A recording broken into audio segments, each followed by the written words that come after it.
오늘 제목은 자유를 누리는 이상한 방법. 이 시편 119편을 가지고 자유를 누리는 이상한 방법, 아주 극히 일부분만 같이 보려고 그래요. 오늘 새벽에 본문이 뭐였는지 아시나요? 이제 다 드러나는 거죠. 들었는지 안 들었는지. 시편 117편이었어요. 제일 짧은 장, 성경에서 제일 짧은 장이 117편. 그걸 오늘 새벽에 했어요. 오늘 수요일 날 밤에는 119편, 가장 긴 시편, 가장 긴 장을 하도록 할 것입니다. 근데 여러분 시편 119편 많이 들어봤죠? 말씀에 대한 건데 특별한 형식이에요. 8절씩 끊어지는데 놀라운 것은 그 8절이 히브리어 알파벳 알렙으로 8절, 그 다음에 알렙 베트에서 베트로 8절 이렇게 됐어요. 그래서 이거를 우리 오간사님이 준비한 걸 한번 같이 볼까요? 여러분 보이시나요? 1절부터 8절까지 첫 번째 글자가 똑같죠. 알렙이랑 똑같고 9절부터 16절까지 똑같이 생겼죠. 베트 이렇게 하고, 그 다음에 이제 17절부터 또 8절은 김멜, 그 다음에 이제 그 또 8절은 달렛 이렇게 해갖고 이렇게 22자를 아주 놀랍게, 그러니까 1절부터 그다음에 8절까지 똑같은 단어를 이렇게 쓰는 거죠. 이렇게 하고 그다음에 9절부터 16절까지 또 똑같은 단어를 이렇게 써요. 그래서 22, 히브리 알파벳이 22인데 곱하기 8이니까 총 몇 절일까요? 네? 네. 보세요. 몇 절까지 있나 보세요. 176이죠. 176. 176절을 이렇게 정확히 맞췄어요. 그러니까 이게 보통 신경 쓴 게 아니죠. 근데 핵심은 뭐냐면 하나님 말씀에 대한 거예요. 그래서 모든 줄마다 하나님 말씀이란 단어가 들어가요. 딱 두 군데만 빼놓고, 그거를 두 절만 빼고는 다 말씀이 들어요. 이 무려 176절인데 그 중에 두 절, 90절하고 122절, 이거 안 외워도 괜찮은데 그만큼 이제 많이 썼다는 거죠. 이 90절과 120절 두 절만 빼고 무려 174절에 말씀. 물론 이제 동일한 단어는 아니에요. 다양한 말씀의 표현을 쓴 거죠. 그러니까 이게 시편 저자도 대단한 거예요. 보통 사람이 아니에요. 하나님 은혜로 썼죠. 이제 그냥 다양하게 하나님 말씀의 유익에 대해서 이야기하고 하나님 말씀 우리 신앙생활에 어떻게 사용할 것인가, 그래서 우리의 신앙에 그런 도움을 받을 것인가를 기록하고 있는 거죠. 믿음은요, 믿음은 저절로 우리의 성품을 변화시킬까요? 변화시키지 못할까요? 안 변해요. 믿음이 있다고 저절로 성품이 변화되지 않습니다. 뭐가 있어야 돼요? 요 중간에 훈련이 있어야 돼요. 그래서 우리 디모데전서에서도 뭐 했어요? 경건에 훈련해라. 육체의 연습은 약간 유익지만 경건의 연습이 필요하다. 그러니까 신앙생활은 저절로 되는 게 아니에요. 내가 믿음이 있다. 믿음 예수님이 주시는, 하나님 주셨죠? 그렇죠? 그걸로 선곡이 안 변해요. 계속해서 말씀을 내 삶 속에 적용하고 말씀을 묵상하고 말씀을 연구하고 말씀을 삶 속에 실천해 보면서 할 때 성품이 변하는 거예요. 이해되시죠? 요걸 안 하기 때문에 수십 년 믿어도 안 변하는 거예요. 그러면서 왜 안 변하냐고 그래요. 난 왜 이렇게 신앙생활 오래 안 변해? 이걸 안 해서 그래요. 우리 교회 같은 데 양육을 하면서 구체적으로, 사실 양육 자체가 우리를 성장시키는 게 아니라 성장할 수 있는 토대를 마련하는 거죠. 왜냐하면 하나님 말씀은 하나님 아버지의 마음이 들어있는 말씀이잖아요. 근데 양육받기 전에 맨날 영적 애기처럼 나 맨날 받으려고만 하잖아요. 이게 후원자를 거치고 4단계를 거치면서 나에서 벗어나서 이웃과 열방 중심으로 바뀌면 코드가 맞는 거예요. 하나님 말씀의 코드하고 맞으니까 성경이 보이는 거예요. 설교가 들리는 거예요. 그러니까 그 들리고 본 말씀을 삶 속에 적용할 때 성품이 변하는 거예요. 그러니까 이 양육하는 거는 아주 기초예요. 양육해봐야 우리 상처만 치유된 거예요. 그래서 이제 하나님 말씀을 제대로 읽고 묵상하고 들을 수 있는 여건이 된 거죠. 그래서 구체적으로 말씀을 해야 되는데 오늘 많은 것 중에 두 가지만 같이 보려고 해요. 그래서 먼저 우리가 읽었던 하나님 말씀 중에서 41절부터 한번 잠깐 볼게요. 먼저 1절, 2절 봐야죠. 1절, 2절 보면 이제 이 1절, 2절에서 강조하는 게 뭔가가 있죠. 119편 1절을 같이 읽어봅니다. 시작. 행위가 온전하여 여호와의 율법을 따라 행하는 자들은 복이 있습니다. 네, 누가 복이 있다고요? 여호와의 율법을 따라 행하는 자. 그런 사람이 행위가 온전하다. 그러니까 하나님 말씀대로 행할 때 그들에게 복이 있다는 거죠. 그러니까 시편 1편하고 연결되는 거죠. 2절도 읽어볼까? 2절 시작. 여호와의 증거들을 지키고 전심으로 여호와를 구하는 자는 복이 있도다. 네, 증거들을 지키는 거예요. 말씀을 지키고 전심으로 여호와를 구할 때 복이 있다. 1절, 2절에 복이 있다, 복이 있다. 그래서 시편 1편에 복이 있는 사람은 뭘 하지 않죠? 복이 있는 사람은 연결돼요. 악인의 꾀를 쫓지 아니하고, 그 다음에 죄인의 길에 서지 아니하고, 오만한 자의 자리에 앉지 아니하고, 뭐가죠? 그 다음에 이건 아니고 오직 여호와 율법을 주야로 묵상한다는 거죠. 여호와 율법을 즐거워하여. 그죠? 그러니까 결국 이거 하지 않고 하나님 말씀을 묵상한다. 묵상한다는 게 뭐라고 해서 입에 중얼중얼 되는 거라고 했죠. 되새김질하는 것처럼. 근데 사람은 자기가 고백한 대로 살기 때문에 하나님 말씀을 계속 중얼중얼 되면 그 말씀대로 사는 거예요.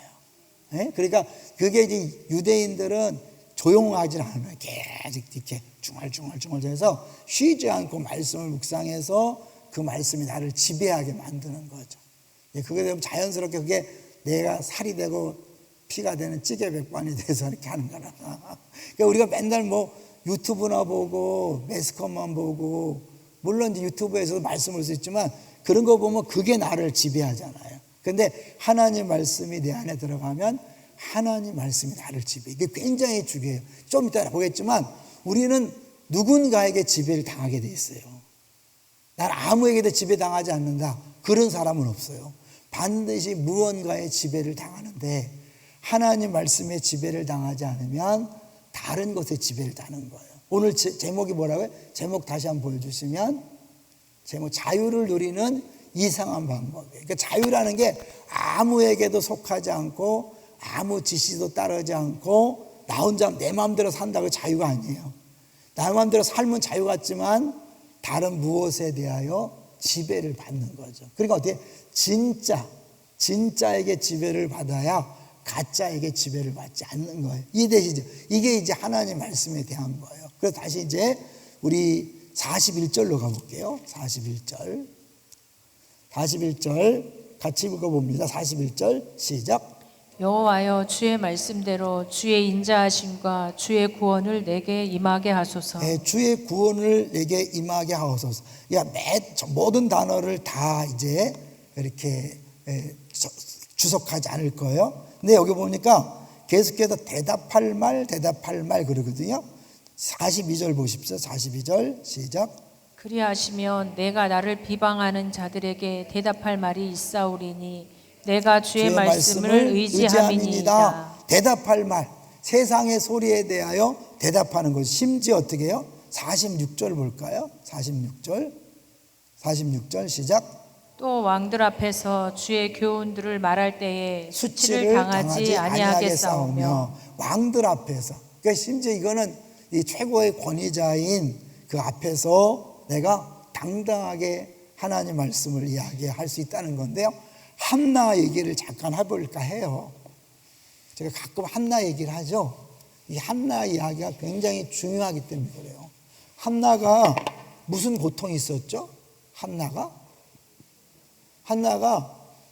불임이었죠. 불임. 아기를 못 낳았잖아요. 불임. 근데 이게 그 당시 시대에서는 불임은 실패자예요. 오늘날 바로 루저죠. 루저. 그러니까 애를 많이 낳는 게 영웅이야. 왜냐면 지금은 안 그래요. 지금은 안 그래요. 근데 그 당시에는 이 불임은 애가 없으면 일단 경제적으로 힘을 못 쓰는 거예요. 그 당시에 사람이 노동력이 있어야 경제가, 그러니까 애를 많이 낳을 수 있도록 경제적으로 유리하고 또 뭐예요? 군사적으로 뭐 다를 보호할 수 있으니까 이 보호가 되는 거죠. 그리고 미래에 대한 보장이 주어지는 거예요. 자녀가 있어야 노후 대책이 되잖아요. 그러니까 이 모든 것들이 없기 때문에 가장 실패한 인생으로 여겨지는 거죠. 그러니까 이 한나 옆에 누가 있었어요? 분인나가 있었죠. 분인나, 불 지르는 여자예요. 분인나가. 이 분인나는 애를 쑥쑥 낳았는데 사실은 그 옆에 또 누가 또 나가 세 번째 나가 있어요. 누구죠? 엘가나. 그때는 나씨가 맞나 봐. 나 이렇게 요나도 있는데 이 엘가나가 이 여인을 두 사람 했는데 한나만 무지 사랑하는 거예요. 그리고 제사 지내러 갈 때마다 막 갑절을 주는 거죠. 갑절. 그러니까 누가 봐도 사랑한다는 걸 보여주는데 분이나가 더 화가 나는 거죠. 자기는 애를 쑥쑥 낳았는데 남편 사랑을 한나가 독차지하니까 계속해서 너는 실패자야. 네가 무슨 여자야. 네가 살 만한 가치도 없어. 막 그렇게 하는 거죠. 그래서 한나가 격분했다 그러는데 원어적으로 보면 태풍이 몰아치는. 그래서 그건 하나님의 우레와 같은 음성 막 이렇게 큰 걸 묘사할 때 쓰는 단어인데 사람의 마음을 묘사할 때 딱 한 번 쓰인 거예요. 그러니까 그게 얼마나 심각한지 알겠죠. 그러니까 한나 마음이 너무 힘들어서 고통스러운데 결국에는 나중에 어떻게 해요? 이 두 사람의 말을 듣지 않고 결단하고 기도의 자리로 가는 거죠. 그러니까 첫째, 이 분인나가 계속 말하는 건 뭐냐면 당시의 문화의 소리라는 거예요. 오늘날 문화의 소리는 뭐예요? 날씬해야 돼. 잘생겨야 돼. 최소한 아파트 몇 평은 살아야 돼. 차 몇 cc는 타야 돼. 애가 어떠냐. 이게 성공 기준을 얘기하는 거예요. 이거 없으면 루저야. 이거 없으면 실패자야. 그런 거 있죠. 계속 TV에서 매스컴에서 최소한 어떤 것은 가져야 된다고 하는 이 당시의 문화, 그 당시의 문화죠. 지금은 이게 아니잖아요. 지금 다른 거죠.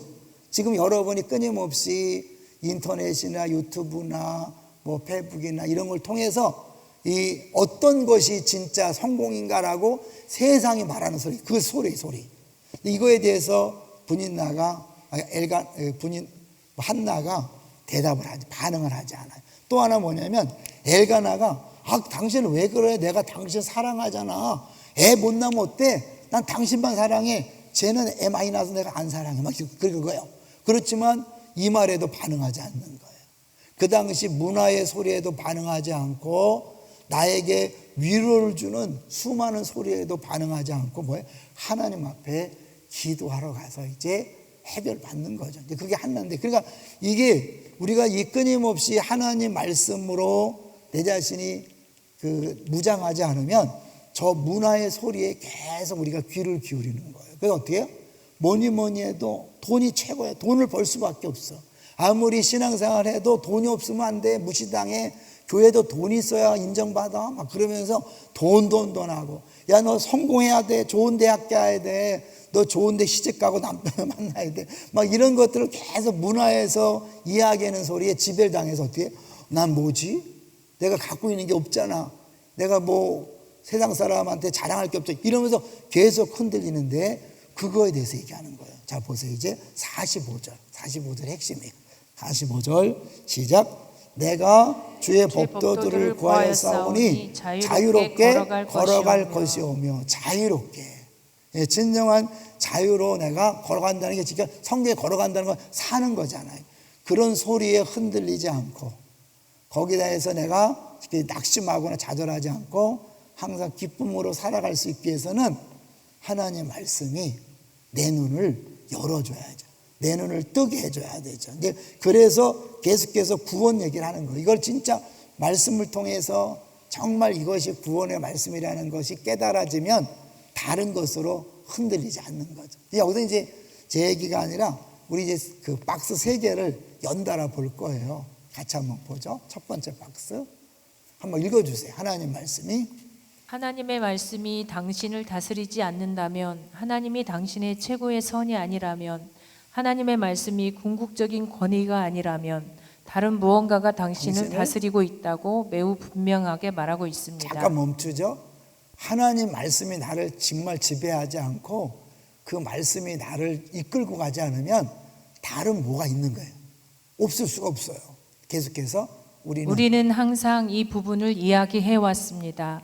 성경 모든 곳에서 얘기되고 있지만 세 가지 인용문을 알려드리겠습니다. 네, 성경 전체가 얘기하지만 보통 사람, 철학자들이 얘기한 세 사람의 말을 한번 보려고 그래요. 먼저 철학자 에우리피데스는, 그 다음에 누구도 완전히 자유롭지 않다라고 말했습니다. 당신은 재물이나 법이나 당신이 기쁘게 하려는 사람들의 노예이지만 자유롭지 않습니다. 네, 노예로서 자유롭지 않다는 거죠. 그러니까 내가 지금에서 항상 기뻐하지 못하는 이유 있죠. 건강이나 물질이나 자녀나 사람들과의 관계나 나를 기쁘게 하지 않는다는 건 뭐냐면 그게 나를 지배하는 거예요. 그렇죠? 우리 하나님 나라는 뭐예요? 오직 성령 안에서 의와 희락과 화평이다. 많이 들어봤죠?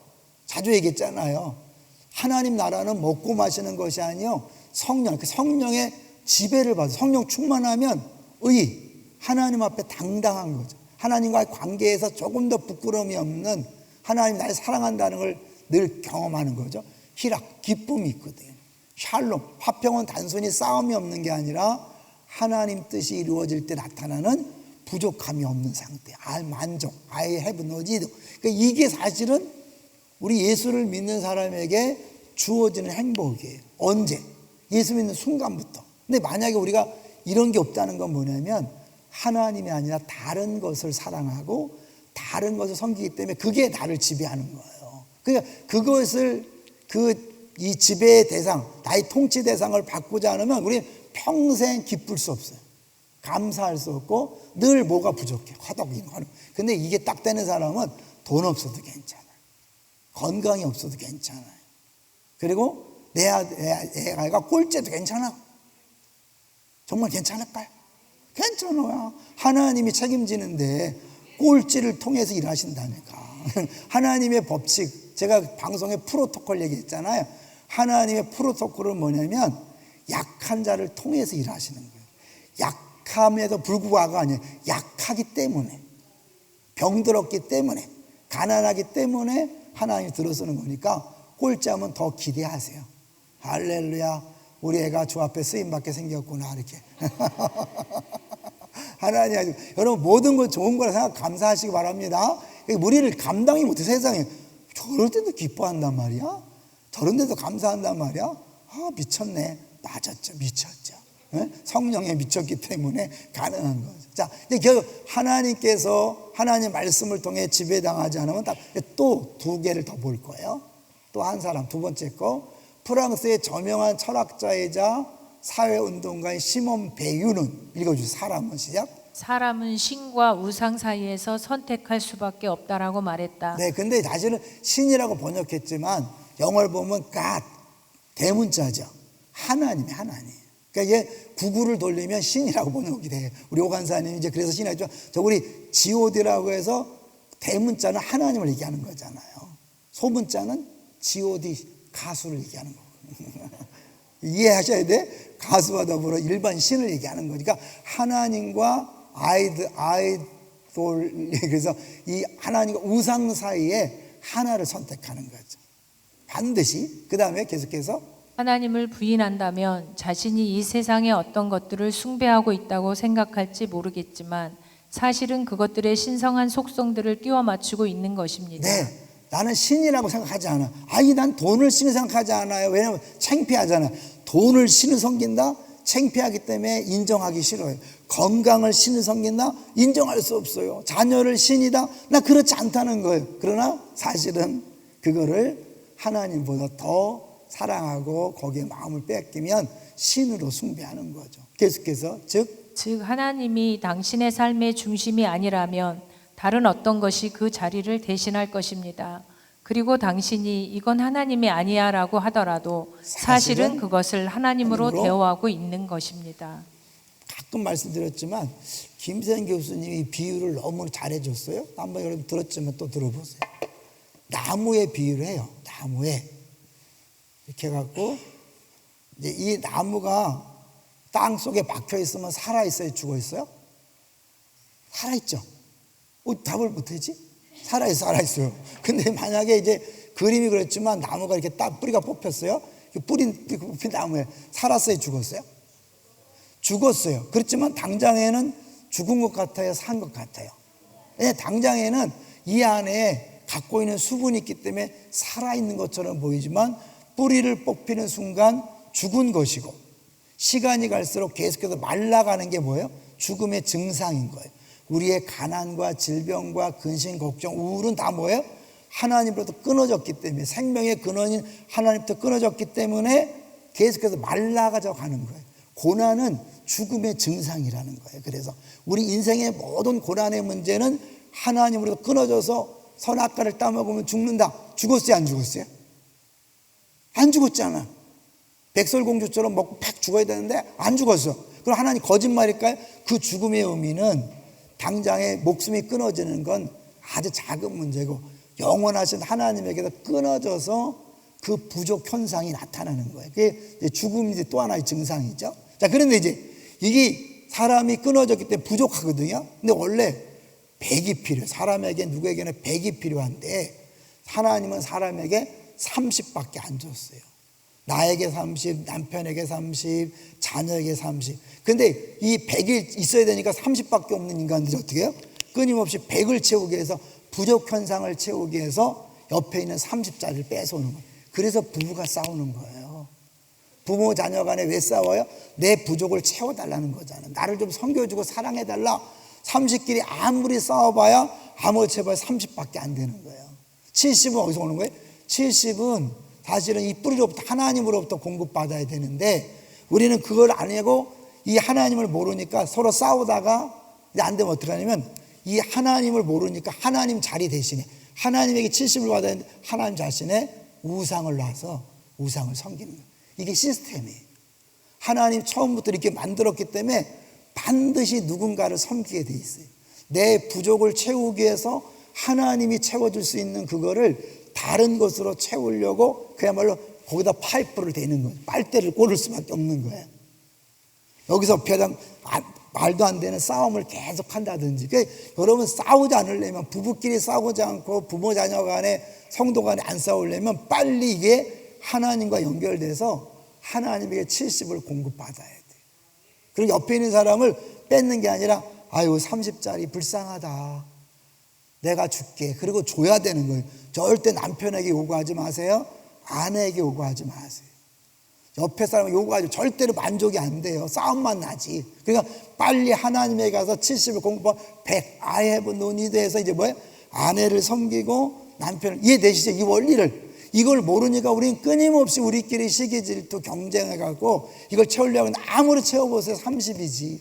70은 하나님으로부터 와야 되는데 하나님 앞에 안 가고 다른 거를 하나님 자리에 올려놓고 거기다가 이렇게 코드를 꽂는 것처럼 하는 거죠. 근데 그 얘기, 하나님이 아니면 다른 것을 신을 섬긴다는 것. 자, 세 번째 박스를 볼까요? 세 번째 박스. 베키 피퍼트는 이렇게 표현한 거죠.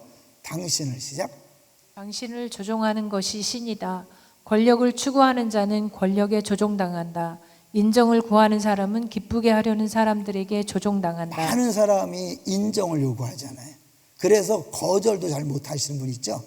이 사람이 날 싫어하면 어떡하나. 그래서 분명히 스케줄이 아닌데 다 예스 했다가 그냥 집에 가서 막, 이런 게 뭐냐면 내 안에 인정 욕구가 있어서 그래요. 바깥에서는 잘한 남편이 집에 와서는 막 폭군이 되잖아요. 왜? 바깥에서 인정 욕구를 다 채우려고 에너지를 다 쓰는 거예요. 그러니까 사람들의 인정 욕구는 박수, 칭찬, 뭐라 그랬대, 나한테 뭐라고 평가했대, 이런 거에 늘 신경을 쓰는 거예요. 그러니까 사실 하나님이 나를 사랑하고 기뻐한다는 것을 말씀을 통해 딱 깨닫고 그게 딱 성립되면 다른 사람이, 세상이 무슨 말을 해도, 아무리 뭐 왕이 뭐라고 말해도 흔들리지 않고 내가 할 바를 이렇게 하는 거예요. 근데 이게 안 되면 사람에게 매이다가, 아우 세상에 믿을 놈 아무도 없어, 믿을 년 아무도 없어, 막 이러면서 뭐 상처받았다고 하는데, 그 자체가, 상처받는 자체가 뭐냐면요, 이거를 사랑을 주는 대상이 아니라 받으려고 신으로 섬겼기 때문에 상처받는 거예요. 동의하세요? 자기가 사랑을 베풀고 나눠주는 대상으로 알면 절대로 상처받지 않습니다. 그러니까 어때요? 우리는 그 사람 믿음의 대상이 아니라 사랑의 대상인 거죠. 근데 우리 믿어버려. 당신 없이 못 살아. 야, 우리 끈끈한 정, 우리 절대로 끊지 마. 돈 때문에 끊어져요. 이성 때문에 끊어지고 또 성질 때문에 끊어지고 그런 거죠. 그런데 나도 모르게 조종당하는 거죠. 자, 그 다음에 이제 하나님부터 시작. 하나님이 궁극의 권위자이거나 다른 어떤 것이 당신을 지배한다고 하더라도 당신은 자유로운 것이 아닙니다. 일반적으로 시몬 베유나 에우리피데스가 말했듯이 하나님의 말씀에 의해 자유로워지기 전까지는 당신은 그 상태를 알지 못할 겁니다. 45절을 보십시오. 저는 이 부분이 마음에 듭니다. 45절. 다시 45절 이거 하는 거예요. 다시 볼까요? 45절 시작.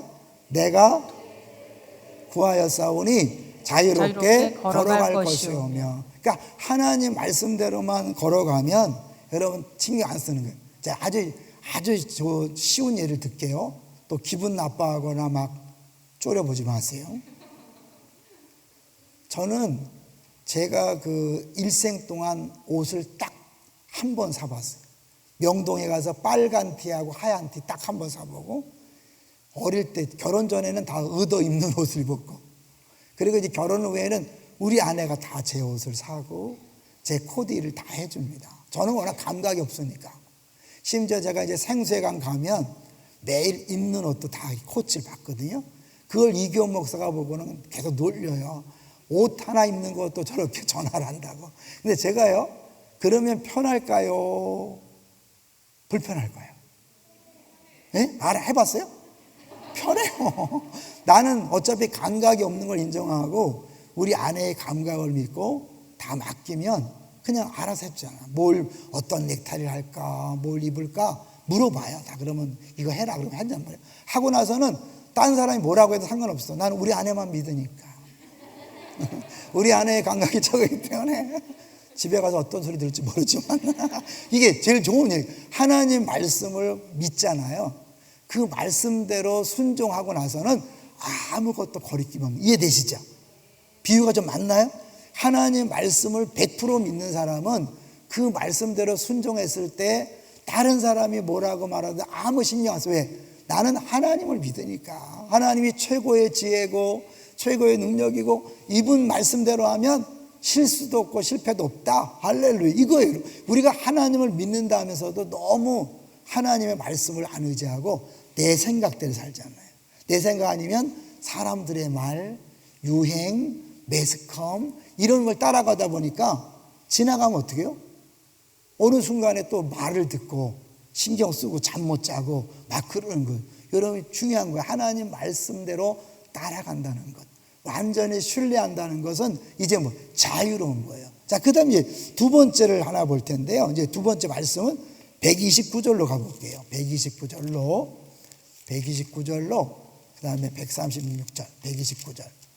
다 이제 말씀에 대한 건데, 여기서 이제 129절에서 같이 읽어볼게요. 129절, 시작. 주의 증거들은 놀라움으로 내 영혼이 이를 지키나이다. 네, 주의 증거 놀랍다. 너무 놀랍다. 이거보다 더 큰 건 없다. 더 뛰어난 건 없다. 이렇게 해야 돼요. 그래서 그걸 지키는 거죠. 130절 시작.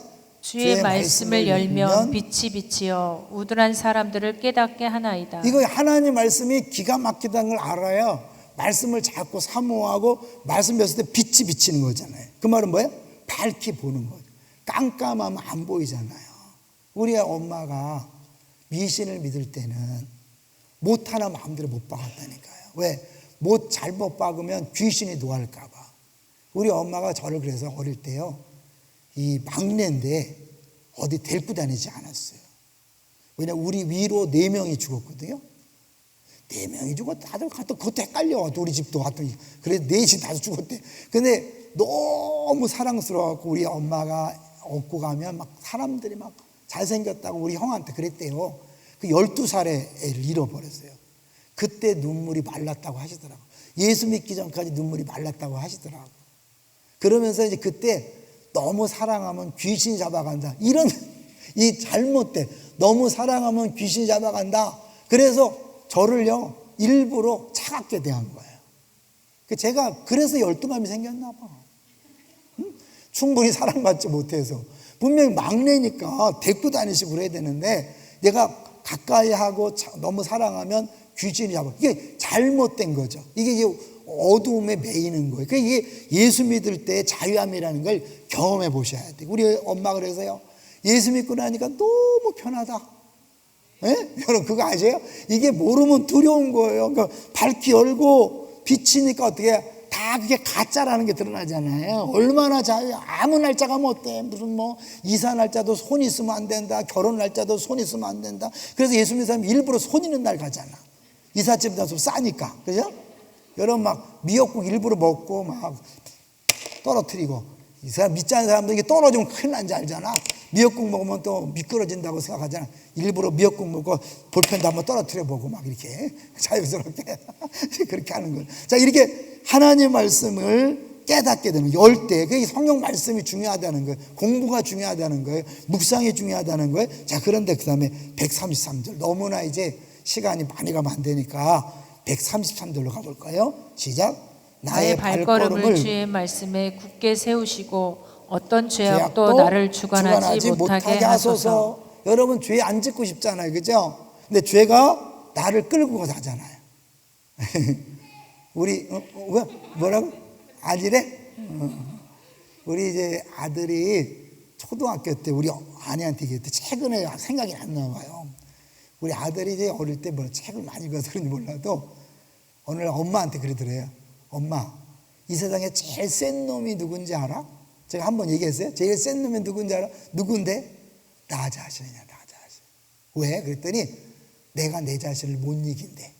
그 마음을 알겠어요, 그죠? 나는 안 하고 싶은데 한다는 거잖아요. 초등학생이 나는 자기 안 하고 싶은데, 엄마 아빠를 위해서 안 하고 싶은데 자기도 모르게 사고를 치고 뭐 그런 거잖아요. 사고도 많이 안 쳤지만 그런 것 같아. 저를 닮아서 착한가 뭐 또 그런 거죠.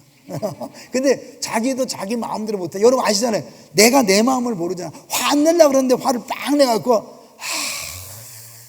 근데 짜증 안 내려는데 짜증을 빵 내갖고 뭐야? 자기는 안 그러려고 했잖아요. 그러니까 내가 나를 못 이긴. 사실 우리가 끊임없이 이 자아를 죽인다 그러는데 이 셀프는 이미 죽었어요, 그죠? 예수 믿는 사람은 죽었고 우리 계속해서 뭐 셀프 라이티너스나 HTOS, 그러니까 자기의 끊임없이 내가 구원자가 되려는, 나는 이런 사람이에요, 나 이렇게 훌륭한 사람이에요, 당신보다 나은 사람이에요, 이 끊임없는 이 자기의를 죽이는 거예요. 왜? 그래야 예수님이 구원자가 되니까. 근데 이게 끊임없이 살아서 이게 율법대로 사는 거예요. 육체에서 사는 거예요. 왜? 끊임없이 육체는 어떻게 해요? 네 열심으로 구원받아라, 네 열심으로 인정받아라, 네 열심으로 사랑받아라, 이런 게 육체잖아요. 근데 율법 복음 뭐예요? 주님이 다 했다, 예수님이 다 했다, 예수 믿으면 끝이야, 이거잖아요. 근데 끊임없이 우리도 모르게 하나님 자꾸 네가 해봐, 네 잘난 모습을 보여줘봐, 네가 한번 너를 드러내, 이런 게 죄잖아요. 그래서 그것이 끊임없이 싸우게 만들고 시기 질투 경쟁하게 만드는 거잖아요.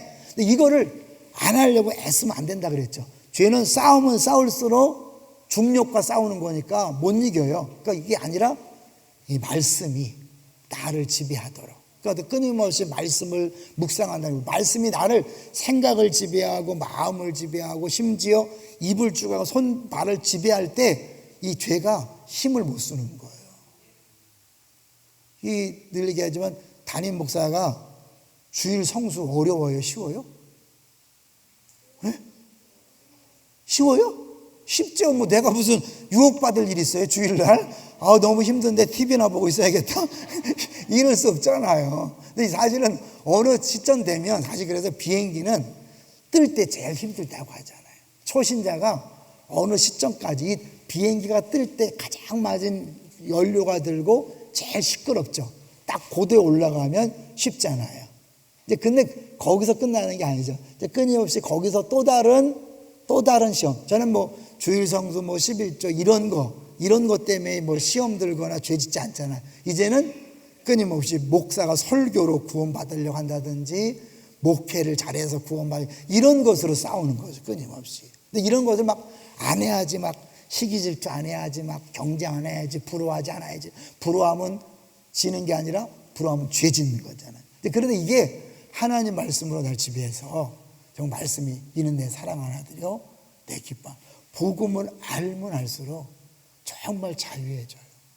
은혜라는 거 최근에 정말 더 와닿는 것 같아요. 내가 그 요나서를 강의한 다음에 진짜 은혜라는 게 하다 보니까 요나서를 진짜 알면 자랑할 수 없잖아요.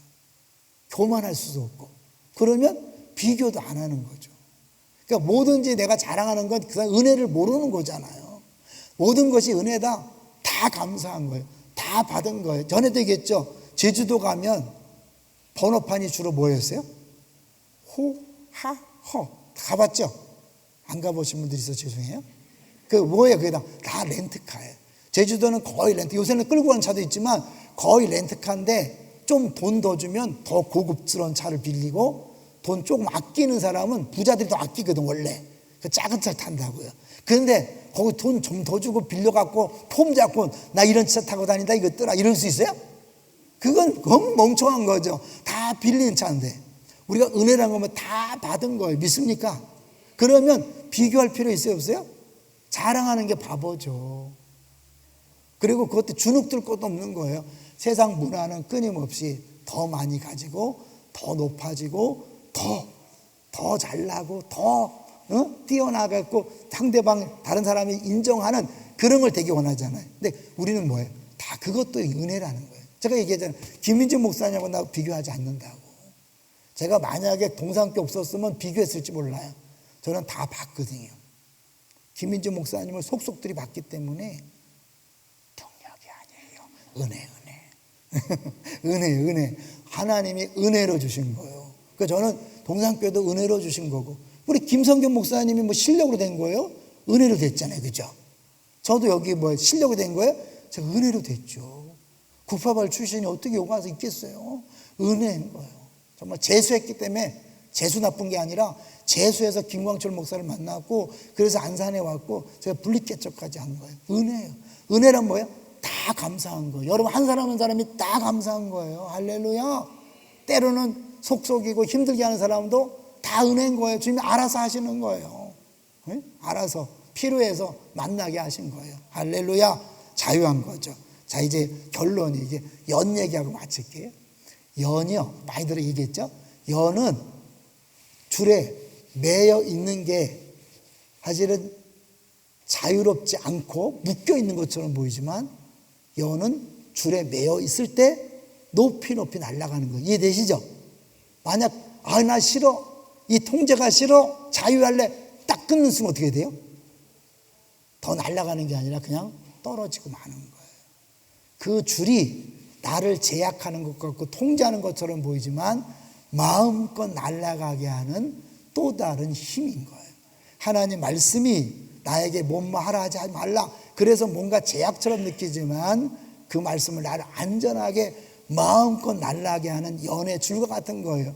여러분 이걸 끊는 순간 이제 그냥 바닥에 떨어지고 말고 뒹구는 휴지에 불과한 거죠. 하나님 말씀이 그런 거예요. 하나님 말씀이 사실 우리를 살리는 말씀입니다. 그걸 보여주는 겁니다. 예수 그리스도가 뭐예요? 말씀이 육신이 돼요. 그러니까 예수님 말씀이잖아요. 그분이 오셔서 어때요? 물이 변하여 포도주를 만들고 바디메어 눈을 뜨게 하고 파도를 잔잔케 하고 결국 어떻게 십자가의 죽으심으로 말씀을 끝까지 복종하셔서 말씀에 순종하고 우리를 구원했잖아요. 말씀의 능력이 뭔지를 직접 보여준 거예요. 그 말씀이 우리를 살리게 하고 치유하고 회복하고 우리를 구원한다는 것을 이 육신을 오신 예수님이 보여준 거예요. 그러니까 우리는 어떻게 해요? 이제 말씀만 따라가면 되는 거예요. 할렐루야. 말씀만 붙잡고 가면 되는 거예요. 결론은 간단합니다. 기도하겠습니다.